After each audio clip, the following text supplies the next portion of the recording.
अस्सलामुअलैकुम friends, everyday science YouTube channel की एक नई वीडियो में मैं आप लोगों को खुशामदीद कहता हूं। दोस्तों, कुछ लोग कुछ वजूहात की बिना पर गोश्त खाना बिल्कुल छोड़ देते हैं। मिसाल के तौर पर कुछ लोग सेहत के मसाइल पर काबू पाने के लिए ऐसा करते हैं और कुछ मजहबी वजूहात की बिना पर ऐसा करते हैं। बिलाशुबा सब्ज़ी खाने के बहुत से फ़ायदे हैं, लेकिन अगर आप अचानक गोश्त खाना मुकम्मल तौर पर छोड़ देंगे तो आपको कुछ सेहत के मसाइल का सामना करना पड़ सकता है।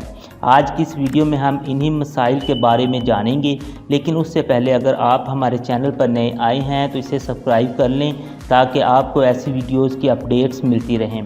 इसका सबसे पहला असर आपकी जिल्द पर हो सकता है। सुर्ख गोश्त अमीनो एसिड से भरपूर होता है जो कोलेजन की पैदावार के लिए ज़रूरी है।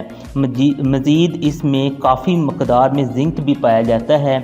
अगर आप अपनी ग़िज़ा से गोश्त का इस्तेमाल बिल्कुल ख़त्म कर देती हैं तो आपके जिस्म में इन अज्जा की कमी हो जाएगी और इसका नुकसान ये होगा कि आपके चेहरे पर कील मुहासे निकलना शुरू हो जाएंगे या फिर आपकी जिल्द भी फट सकती है। इस तरह बिल्कुल साफ़ जिल्द का ख्वाब चिकनाचूर हो जाएगा। इसका दूसरा नुकसान ये होगा कि आपकी भूख बढ़ सकती है। गोश्त प्रोटीन का एक अहम ज़रिया है। जब हम गोश्त खाते हैं तो हमें काफ़ी देर तक भूख का एहसास नहीं होता है, लेकिन जैसे ही हम अचानक गोश्त को मुकम्मल तौर पर अपनी खुराक से निकाल देते हैं तो आप जो खाना खाएंगे वो कम महसूस होना शुरू हो जाएगा, जिससे आप बार बार खाना खाओगे। इसका सबसे बड़ा नुकसान मोटापे की शक्ल में होगा।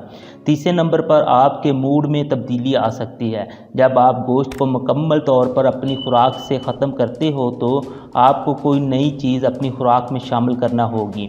इससे आर्जी तौर पर तो आपका मूड नाखुशगवार हो सकता है, लेकिन कुछ अरसे बाद सब नॉर्मल लगने लगता है। चौथे नंबर पर इसका असर आपके बालों पर हो सकता है। अगर आप अपने बालों को मजबूत बनाना चाहते हैं तो आपकी खुराक में मुनासिब मकदार में जिंक शामिल होना चाहिए।